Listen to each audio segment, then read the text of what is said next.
Welcome to another episode of Why Would You Tell Me That, where traditionally, I would tell you loads of facts, we'd have a break. Split it in two, yeah. Split it in two. However, last week, we just did, because I had an lots of awful things lot on oaths. Oaths. Guys, sorry, just on that as well. Yeah. You know the way... By the way, just the way you said it, do you think you could go into a coffee shop and just order something with oath milk, where he has to just go, fuck, as he makes your cappuccino? It's an angle I'm working on. Go on. Like, you know the way a lot of oaths are based on Jesus? Yes.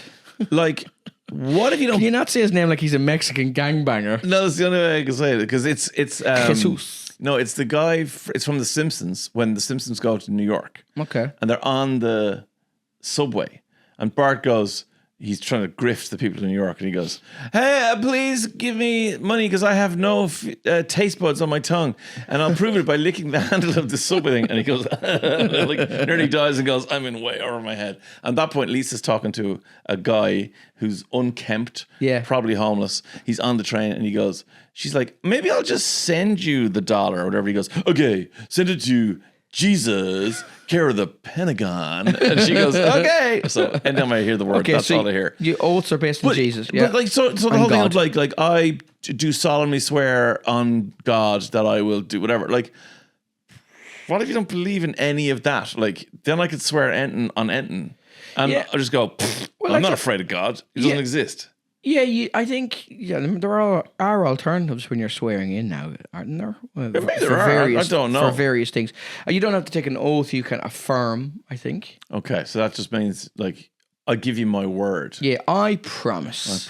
That I will do all the things that this piece of paper that I haven't read says I should do. Gotcha. It's like the terms and conditions on an Apple iTunes agreement that everyone signs away and no one has any clue what it ever said. Absolutely, yeah. Okay. So you decided that, given that I spent the whole of last week's episode on oaths, that you were going to do the whole of this week's episode, and it is on... well, it's on the world of football, but I promise if you don't like football or don't like sport, you will not care about that. This is not about the technicalities of gegenpressing or the validity of a 3-5-2 wing-back formation. Gegenpressing was... Simon Gagan was a very good Irish winger, blonde hair, and he would run up so quickly from the wing position that oftentimes his opposing player didn't know what to do, and he would lose possession of the ball, and then Gagan would score. It was called gegenpressing. He also collected butterflies, and the way he would preserve the butterfly is he would...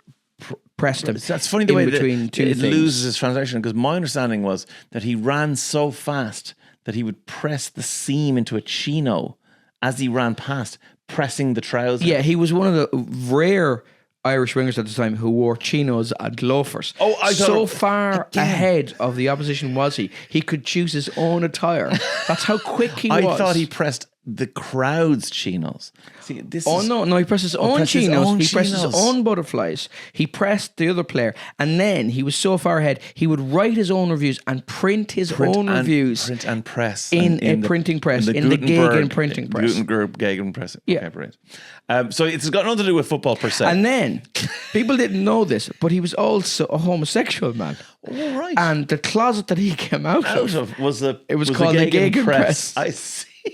By the way, we've no idea. None of this is true. Gegenpress is about the German idea of pressing the fullback. I will ask you one football question though, which is, what is the best goal ever scored? Okay, the best goal in football, association football ever scored. Ever scored. A lot of people would say it is the second goal that Maradona scored in the 1986 World Cup for Argentina against England. I would agree with that. Okay. However, I feel like you maybe have a different, like the way you were saying that was maybe that you have a counter argument for a different goal. I think that's pretty much it. The way Steven Gerrard scored a goal. No. Okay, well, I agree with you. I think the best goal ever scored, the most significant goal, it's that one, the most eye-catching, or the first one he scored. Yeah, in the same game. Both of them, right? Well, I'm glad you said that, because that's the game I want to focus on. Okay. Did you know that the jerseys that the Argentinian team wore in that game are fake ass jerseys, and they're not official, and the best goals ever scored by arguably the best player in the world were not in official World Cup jerseys at all. I'm saying the Argentinians like didn't bring them. Their kit man didn't bring them. They brought their jerseys. They did not wear them. Oh, so the jerseys they brought are not the jerseys they wore? Yeah, the jerseys they brought were not the jerseys they wore for that game. And where did they get the jerseys? Like in a local... I will... wait till you hear this story, right? Were they run up on stitched in a gegenpress? All of the things you're talking about happened, right? They're fake jerseys. What happened was... that was in Mexico, that World Cup, Mexico 86. If you don't know, look up Diego Maradona versus England in Mexico in 1986, because you will see 2 goals. You'll see the Hand of God goal, it's called, where... Peter Shilton? Yeah. Peter Shilton. Very tall, excellent goalkeeper. Think he played for England, I think he played professionally over 1,000 times. Unbelievable footballer. Record cap winner for England. There you go. Diego Maradona, arguably the best footballer in the world, but 5'5", 5'6", tiny. He leapt up and scored a goal by outreaching Peter Shilton with his head, but arguably his hand was above his... Anyway, it's not an obvious... Like VAR would rule it out, but VAR did not exist in 1986. The referee gave the goal. It stood. It's fantastic because it was against England. But then he completed arguably the best goal ever. Took the ball from inside his own half. Shimmied, spun, ran past everybody and slammed it into Jimmy the back McGee, the Irish commentator, just going different class. Boy, was it different class. Okay, so in that game, they had a kit clash with England because England wore white and Argentina's jerseys are famously sky blue and white. So they had to wear their second jersey. But it was roasting hot and the jerseys were made of cotton. So they had brought the away kit with them. It was a kind of a royal blue. And what they decided was it was too hot for the players to wear this cotton kit. And they needed something more... manufactured, more plasticky, more polyestery, because they would keep the temperature down. So Le Coq Sportif was the official kit manufacturer for Argentina, but at such short notice, because this was within a week of the game, the manager said, Carlos Berlardo said, I want new jerseys. And Le Coq Sportif went, bro, no chance. You're in Mexico. Like, we're not going to really get you jerseys and get them to you. It's not going to happen. Can I just say, O'Neill's would have sorted that out. They would have. O'Neill's would have sorted that out. You would have gotten jerseys. You would have gotten the jerseys with the Irish proclamation on them. You would have gotten Che Guevara's image. Whatever you needed. Whatever you wanted, O'Neill's would have sorted that out. And if they're looking to sponsor a podcast, we can sort them out with that as well. I coach football, underage football, 6 days a week. I'm never out of O'Neill's gear from August until June. So please, sponsor this podcast. Do you know when I said to you that I once hosted the Ulster All-Star Awards, Awards, and there was some sort of scare and an alarm went off. It was in Belfast and we all had to evacuate the building. I told you this. Yes. And at the time, O'Neill's had sponsored all the gear bags. So, and everybody who won an All-Star was given a free gear bag. Gotcha. But basically what meant is that we all had to leave a building in which we didn't know what had happened. And 60 bags that had not been claimed, 60 unclaimed unattended bags were sitting around in a hall in Belfast. Unattended baggage will be destroyed. Just splinters of hurls being just a robot in my head, a robot approaching a GAA helmet. But no, it was all fine. I think it was some sort of, I don't know, somebody was cooking chips in the smoke alarm. Right, I know went off. Okay. Well, the goalkeeper, who was Hector Miguel Zelada, he played at Club America, and he suggested that if they went into the local markets in Tepito, which is a barrio of Mexico City, that they might find in the sports shops a jersey that would be made of a polyester blend or whatever that would be cooler than the thick cotton away shirts. Yeah. So Ruben Mosquera, who was a member of Argentina's coaching staff, was sent into the barrio to see what the local sports shops had. And he came back with 2 shirts. Okay. 2 different blue shirts. Neither of which particularly convinced the manager Bilardo this was a good idea. But as Bilardo said, I don't have to wear the jersey. Maradona has to wear the jersey. Okay. So call Diego in. So Diego comes in to the office. He sits down with the lads. He goes, what's the crack? And they go, here, listen, we don't want to wear the big heavy shirts. He's like, yeah, no, they're too heavy. He goes, yeah. So Hector suggested we go down. Ruben's been down, and this is what he's come back with, one of these. And Maradona looked at them. Hold on. I really hope now, we don't know exactly how this went down, I assume, but I really hope that Maradona sat there in big sunglasses like it was the Paris fashion Week. show, and then the Made poor fella Ruben who was the kit parade man up and had down. to walk up and down like like Sidney Crawford or like Pep Guardiola giving a full blue steel. But no, what happened was Maradona had a look at the two shirts. He pointed at one and said, "We will beat England in that shirt." no way. That's what he said. We will beat. In fact, what he said was, "We will beat England in that," and pointed to one of the shirts. Okay, Legend. So Legend. the shirt is blue and white. Sorry, blue and blue, slightly darker, slightly lighter stripes. It was Le Coq Sportif, Oh, okay. right? But it was literally destined. You mentioned O'Neill's. It was destined for a school or a local club pub team. That was the standard of jersey they were talking about. Like the dog and duck. Like the dog and duck, exactly. A white collar V-neck. So what they did was they then stitched on the official Argentinian badge on the other side. And they were like, what about the numbers? So they went back to the shop, and the only numbers they had were American football numbers. And they were shiny, like glittery. So if you ever see one of those jerseys now in detail, if someone, there's videos of them, whatever, the numbers at the back of the shirt, the number 10, the official Maradona I one. have to look this up while you're talking Please about look this. it up. It is shiny, glittery number 10 because it was meant for an American football shirt, and that was just ironed onto the back of the shirts. So basically, when Argentina won that game against England, and when Maradona scored arguably the best goal in the history of football, he was wearing a fake shirt. That is, it makes me feel a little bit better when I'm abroad now and I've got 3 godchildren and I have to buy them jerseys and stuff. And I go, do I want to spend €105 or do I want to go into the barrio, get this thing that frankly is as close to napalm. Yes, it is so flammable. That this thing could be used to clear. But it comes with shorts and socks. Jungle foliage, but is €4, the equivalent of €4 in the local bing bongs. Right? Do it. Can you see the jersey yet? Or does your Android phone even work? 1986. Oh, I'm just looking at the handshake with Peter Shilton. Yeah. That is quite shiny, isn't it? So it's and look at the number. The number is big. The number is bright and shiny. That is literally the wrong numbers, the wrong jerseys, effectively fake jerseys, right? Yeah.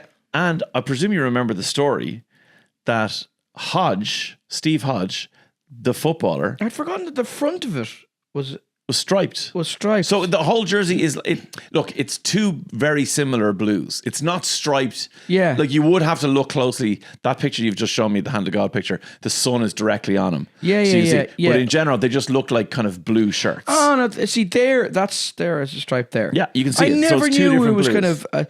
It does look like a pub kit jersey, That's doesn't exactly what it was, right? it? Oh wait. Steve Hodge swapped jerseys with Maradona that night. Right. Okay. How much is that jersey Well, worth? Steve Hodge kept it for 32 years and only sold it recently. Can I guess? Please have a guess. I mean, it's the most famous jersey in football. It was isn't sold it? at Sotheby's in London in May 2022. See, I'd have to look. Depending on how famously Argentina was one of the richest countries in the world in the 20s and 30s. We talked about this before, and since then has had peaks and troughs and defaults and all the rest. Yeah. Like if they were on the up, it could have been millions and millions and millions. So it was sold in 2022. I mean, it's so famous. So famous. It's in the millions. It has to be in the It is millions. in the millions. Is it between 5 and 10 million? Yeah. No way. £7.1 million in London. Who bought that? Guts of €9 million. Nobody knows. Private collector.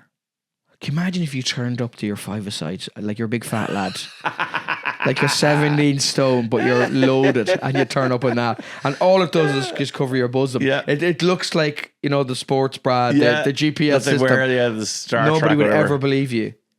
Oh my God, that's unreal, so isn't it? cool. That is probably, I'm just thinking of all the sports memorabilia I would want. Yeah. Is it the thing you would want more than anything else? Would you take Dave O'Leary's boots from the penalty in 1990? Yeah, Dave, or Packy's gloves. Uh, Like As Like an I Irishman, would like a proclamation of independence from 1916. Would you? I think it would be kind of cool to have. It's a moment of history. yeah, right? that's fair. Would you like Offaly won the All Ireland? We've won 7 All Irelands. Yes. Would you like something from that? Does that matter as much to you as no, Irish football? absolutely, I would. Yeah, I would. Yeah, I'm just trying to think. What? I mean, obviously, for me, anything to do with the treble season, 1999 for Manchester United, I would take that over anything. Here's a question for you. I was driving the other day. I don't know. Did we talk about this before? But if you had a choice between Man United wins the treble next year or in a couple of years, No, next year's fine. no, because you'll understand why I've rephrased it. Ireland qualifies for the World Cup, or Dublin wins the All Ireland. Which would you pick? Man United treble. Okay, Ireland wins the European Championship. Okay, Man United wins the league. Ireland qualifies for the World Cup and gets out of the group stage. Man United wins the league. Man United wins the league. That's Ireland winning something is just the wrong answer. No, it's not. I would choose Ireland winning something over anything, but anything else, I'd pretty much choose Man United. What? Yeah. Do you know the lift it would give the country for us even to get to the World Cup? But you know my radio show, I thrive on depression and sadness. I know, because then you're the counter. Yeah, You're the so counter that's what I to need. that. I need the world to be sad so that I can be, I'm happy over here. Come and play with me. No, that's just not right. No. Look, Man United win stuff, on the regular. What not was for the a while. Gareth Bale thing? Wales golf, Real Madrid. Or Madrid. For me, it's Manchester United, and then when you have 2, 3, 4, it goes down to about 15, 16 things, and then it goes Ireland. It's this. Man United to me is Man United winning the Carling Cup, whatever the equivalent is, versus Ireland qualifying for the European Championship. Well, we're in because we're a host country.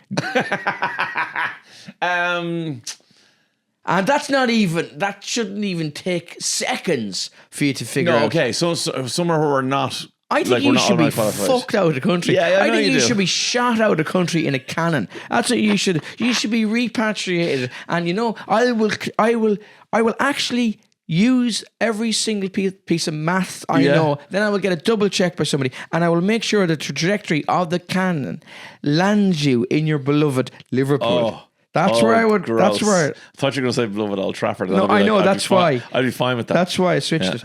You're a disgrace. No, I'm A friend of mine is a Celtic fan, and he would take Celtic winning the European Championship over, I think, Ireland winning the World Cup, the Champions League, which is fundamentally wrong, and I think he should be killed as a traitor. No, I think listen, I could give two hoots about Celtic, but I think there's Dublin winning anything versus Man United. No, I don't really follow Leinster GA. winning anything. Don't really follow rugby. No, I mean I'll watch it. I'll watch the All Ireland final if Dublin were in it, but I'm not really bothered. Plus, you got to remember, right?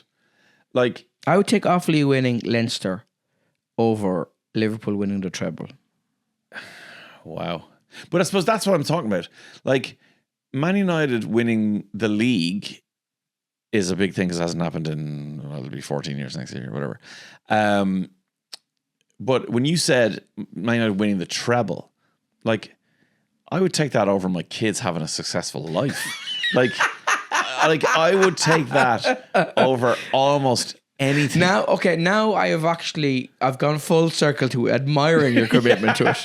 I mean, you've betrayed your people and we should remove you forthwith. Fine. But you've gone so far that, do you know about really, really, really far right people and really, really far left people almost come full circle? Yeah. I kind of admire that. Yeah, again. okay, fair enough. Do you know who Maria Pinargote is? No. She's from Ecuador. Okay. In 1998, the World Cup was in 1998, France. And on the run up to it, there was a Coca-Cola competition, global competition, where you could win a trip to the World Cup. Okay. And 2 people won it. One of them was Maria Pinargote. Okay. I don't know anything about the other person who won it, so I'm not going to give you any reason why she's more important than them, just that I don't know the story of the man. I know the story of Maria. But Maria Pinargote won a trip to the World Cup. She'd never been outside of Ecuador. She'd never been on a plane. This was an incredible opportunity for her. So Maria got on a plane, flew to France, went to the World Cup, all expenses paid. Savage. Accommodation, VIP status, food, tickets, everything, flights, obviously, everything you can imagine. Coca-Cola do things. There's only 2 prizes in the world. It's a big deal. Yeah. Maria went home and she told her friends and her family about this incredible situation she found herself in, this opportunity she had, and she was so happy. And 3.5 years later, she got a communique from Coca-Cola going, so South Korea, Japan, you cool? And she's like, what? And they're like, oh, you've won a trip to every World Cup ever. What? She has now, we're freaking out about Ronaldo and Modric and Messi and Ochoa at their 6th World Cup. This is her 7th World Cup. She has been at more World Cups than... my favourite stat so far has been that Shakira has done more World Cups than Piqué. Well, done more World Cup, yeah. She has. And this woman has done 7. That is a mind-blowing prize. Isn't it? To get just one is amazing. Yeah. Which, of course, is the French team that won the World Cup in France. In France. It was in all the papers. It was suggested that there was because a lot of those people who played for France were from their parents were from outside of France. Outside of France, yeah. You were seeing different faces, different complexions, different skin tones. It was suggested this was a seminal moment in French football she was there history. for that. She was there for that. She was there 2002 in the World Cup. Japan, Korea, Ibaraki, Robbie Keane. This fella. My brothers went to it. I told you this, didn't I? My brother said to me, do you want to go to it? I had just started stand-up. And I had a little bit of money, but it would have been all the money I had to go to the World Cup. I was only in my early 20s. And I just said, sure, I'll go to the next one we qualify for. Wow. 24 years later, we still haven't got there. And so she went to that. And she went to hang on, let's go back to 2002 for a God. second. Because I started Did you give Roy Keane a lift home? I started working in radio in July. Well, working on radio, but I went in for my first kind of meeting in July 2002. Yeah. Dermot Whelan, who I worked with for the next 23 years, had just returned from Japan and South Korea because they went to the World Cup. Oh, wow. And I missed out on it by 3 months because I didn't know radio existed at that point. 2002, obviously, yes, she was there when Brazil won. 2006 was in... Germany. I was there. I went there. Germany won by Italy. Yeah, you forgot that you were at the World Cup in 2006. Yeah, I went to Munich and saw Germany, Sweden. Did you drive around for one? Or was that No, something else? Euros I've done. So the Euros we've qualified for, Ireland qualified for, I went to Poland in 2012 and we had the giant 98 FM Thunder bus. Okay. And we drove from Poznan to Gdansk and back with 3 games. That was the game where we were already out by the second game. Croatia, Spain, and Italy. Was that one? Was it Italy? Well, anyway, the Spanish game was the last game, 2012. And with 15 minutes to go, the Spanish were bored because they were 4-0 up, and they were just like Busquets, Xavi, and Iniesta were just passing the ball around, and we all started singing "The Fields of Athenry." Yeah. And Roy Keane told us it was a disgrace. Yeah. It was honestly the most emotional moment of my life. It was so incredible to be part of that. It was so hold on. unreal. This woman has gone to. She's gone to 1998. So 98 France, 2002. 2002 Japan, South Korea, 2006 Germany, 2010 South Africa. 2010 South Africa, yeah. Which is the famous that where the French wouldn't get off the bus. Wasn't that one? No, I don't remember that. French wouldn't get off the bus, and they went on strike and all that sort of stuff. Well, Spain famously won that World Cup by only scoring 1 goal in every game. They won every game 1-0. Yeah. They won 08, 10 and 12. 08, 10 and 12, yeah. Phenomenal team. 2014 was in Brazil. Germany won 7-1 in the thing. Yeah, unbelievable. 2018 was in Russia. France won. 2022 was in Qatar. Argentina won. Yeah. And now 2026, she's at her 7th World Cup. Is this? You probably don't know the answer to this. Go on. But I assume that it's not just her. I mean, you'd have a ticket for you. You and a friend. Person. Okay. Yeah, you and someone else. And absolutely. is the lady married? I don't know anything about Maria del Jesus Pinargote. I would have thought that if she wasn't married before, that is a serious dowry to bring into the relationship. Yeah, I mean, I would put up with a lot of shit from Maria. How do you solve a problem like Maria? I don't. I just go to the World Cup. Every 4 years. It's what I do. I have 3 years and 11 months of hell, and then 1 month every 4 years of joy. I just sit there. Yeah. I knew a man and his wife's sister. Yeah. was a pain in the arse, but she was older than the wife, and she had a very big house in Castleknock in Dublin. Right. And every time the sister came to stay, he would just say to himself, 5 bedrooms, 5 bedrooms. He would just wait and wait it out. Because he was going to get the house, the sister was going to get the house. So I think with Maria, I'm not saying she was a weapon, but if I were her, I would be a weapon. Because get away with it. Your fella would just be like, 3 years. 3 years, 11 months, and I'm back. Yeah. I'm back. And then very quickly, if I can do this quickly, I don't know. You've got loads of time. Have you ever heard of Serie C? Serie C? Yeah. No. So Serie A? Oh, Serie A is the Serie Italian. C. Oh, yeah, I have. So yeah. Serie B, Serie C are the 3 divisions of Italian football. I have read the best sports book I've ever read is called The Miracle of Castel del Sangro, which is about a guy who falls in love with football from the 1994 World Cup. It's won every award going. It's my recommendation to anybody who likes sport, even if you don't like sport. And there's a Series C team. It wins their division. They go to Serie B. They're in Serie B, so they're playing people like Genoa who've come down from Serie A. Palermo. And he's an American journalist, Joe McGuinness. He goes and he stays with them for a year to see how they get on, and it has everything you want. The town is too small to have a stadium that's big enough. Right. It has dodgy owners. It has tragedy. It's amazing. Well, then so that's all I know about Serie C. Okay, well, you can understand that getting to Serie B and hopefully Serie A is an incredible Huge, step. yeah. Well, let me tell you about what I would think is probably the craziest qualification system I think I've ever heard of. Okay, yeah. Right? This is how you get out of Serie C in the Serie C qualification playoff system. Okay. So the 3rd division is split into 3 groups. Okay. So you got however many teams in Serie A, how many teams in Serie B. In Serie C, you have 3 groups, and each group has 20 teams. There are 60 teams in Serie C. Okay. The winners of each of the groups, A, B, and C, get automatic promotion to Serie B. Okay. So that's really simple and straightforward. Okay. Like so 3 teams. Easy. 3 teams go. Right. The one remaining promotion spot is fight to the death. Contested. Whoever can eat the Ital pizza. The 36 by 24 Ital in the pizza. quickest time. 28 teams compete for the remaining one space. You know, in the championship and all the qualifications in the English football pyramid, you get playoffs. Yeah, just so you get the top team, the second team, and then the next 4 teams go into a semi-final, whatever. Yeah. 28 teams. Across 3 divisions. Across 3 divisions. How does that work? So 27 of those teams are the teams that play 2nd to 10th in the 3 groups of 20. Does that make sense? No, follow. Because there's so one team's already gone from each one, so there's 9 teams left till you get to number 10. Yes. So those 27 teams are in the playoffs. Okay. The remaining spot goes to the winner of the Coppa Italia C. Okay. So now you have 28 teams. So the players are split into 2 stages. There's the regional phase where teams face each other in their group. And then there's a national phase where you play teams from different groups. Okay. So far, so easy, right?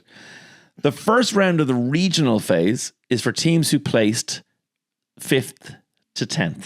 Okay, it's 1 leg. Yeah. And the higher ranked team is at home. And the higher ranked team goes through even if it's a draw. What? Yep. So you can imagine. So you have to win. If you're the lower ranked team, if you're 8th and the team you're playing is 7th, you have to beat them, but they can get a draw and go through. That is the most Italian football thing I think I've ever heard. I know. Okay.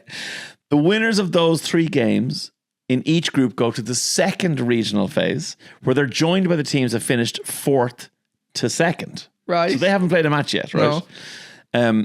The 4th place teams, sorry, no, they're not. They're joined only by the teams that place 4th, sorry. The 4th place teams get to face the lowest ranked teams from the winners. It's still 1 leg, and a draw for the 4th place team is still enough. Okay. Now the teams that finish 2nd and 3rd enter, and they're joined by the Coppa Italian Serie C winner. These ties are 2-legged, but still if the scores remain level on aggregate over 180 minutes, the higher ranked team goes through. That is absolute bullshit. That is what happens. That is absolute bullshit that they'd hire. Yeah. Like, surely you want an underdog situation. It doesn't matter. Okay. If the underdog can only draw, the underdog ain't going through. You've got to win. On it goes. The 5 winners from that phase progress to the quarterfinals, joined by the 3 teams that finished second. Right? So the 3 teams that finished first are gone in. Yeah. The 5 to 10 have played this crazy one-legged thing. Yeah. Then they played whoever was fourth. Then the fourth, whoever wins that plays whoever was third. And now the second place teams are seated highest again. Same benefits. Higher ranking gets the second leg at home. Level and aggregate is sent through the higher ranked team. With no more entrants now at this point, thankfully. The semi-finals are 2 legs. Yeah. With finally extra time and penalties to decide the game if the scores are level over 180 minutes. The 2 winners play the final over 2 legs as well, with the winner eventually promoted to Serie B.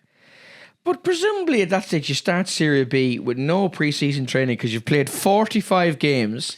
If you were very low down in the from 2 to 10, you've played a rake of games. You have, because it takes a month. The whole month of June is the playoff in Serie C. Do you know whoever designed that is the same guy? Do you know when you would get a couple of years ago you would get a Ryanair offer? Yeah. And you would get an email and it would say it's €30 to Faro, but you have to go on a Tuesday. You have to have a D in your name, and that has to be 30 days in the month. That's the same person who has done the Italian qualification. It's so crazy. Do you know the whole idea of Catenaccio? No. The Italian, the idea that they were very defensive. It's the very defensive football. Okay, yeah. I think if we can look it up, let me look it up. I think it comes from the word for a lock or a key. Okay, interesting. The idea is that they're very defensive and you have to open up. Try and unlock the... But I think that, is that like... Because if you were this higher is like ranked, an escape room, is what it is. An escape room of a challenge. Yeah. You flick a coin. Like, that's so dodgy. It's like whoever has flicked the coin and won the toss, if it's legal and it's a summer equinox, and that's so dodgy. Well, I will say, the reason I was bringing up Catenaccio is because it sounds like if you're the higher ranked team, you might as well play defensively because it draws. Because it draws enough. Yeah. 100%. The 4 teams that qualified in 2026, because it's only just happened, because it happens in June. It's as long as the World Cup. Jesus. Benevento, Arezzo, Vicenza, and the team that went through all of the hell and played 473 different games where they could have drawn and eventually got through was Ascoli. So congrats to Ascoli. They got all the way up. They did it, and they are now through. They defeated Brescia 3-0 in the final second leg to claim the ultimate spot. Catenaccio, or the chain, is a tactical system in football with a strong emphasis on defence. In Italian, Catenaccio means door bolt, which implies a highly organised and effective backline defence focused on nullifying opponents' attacks and preventing goal-scoring opportunities. Brilliant. We have Latin on this show in the last episode. We have Italian. I mean, that's why we're the number one podcast for romance language-based banter. Don't qualify it. Let others qualify it for us. We are the number one podcast in the world. You figure out if why. I was going to qualify it, I would play against another person from the 10th podcast. 5th to 10th best podcast. If you want to ask us a question, because sometimes we answer the questions on the main podcast, but sometimes we answer them on the extra podcasts. Yeah. Sometimes we need to think of a new word for bonus. Because apparently if you say bonus in the title of the podcast, not as many people listen to it.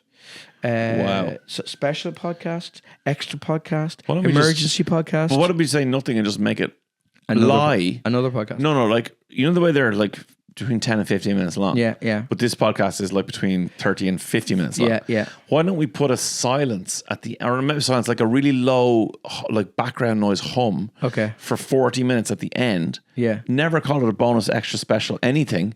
And then just put it out and go, there's a new 47-minute episode of the thing. Yeah. And if you can't hear it, it's your fault. I think that, a lot of people think that shortchanging the customers is the wrong way to go. No. But we should be open-minded enough to John Cage it We're up a the bit. number one podcast in the world. And give them minutes of silence. Yeah, shortchange the life out of Well, if you want to email us a question that we may hang or may not... Hang on. Yeah, go on. Yeah, may or may not answer in the silence. Yeah.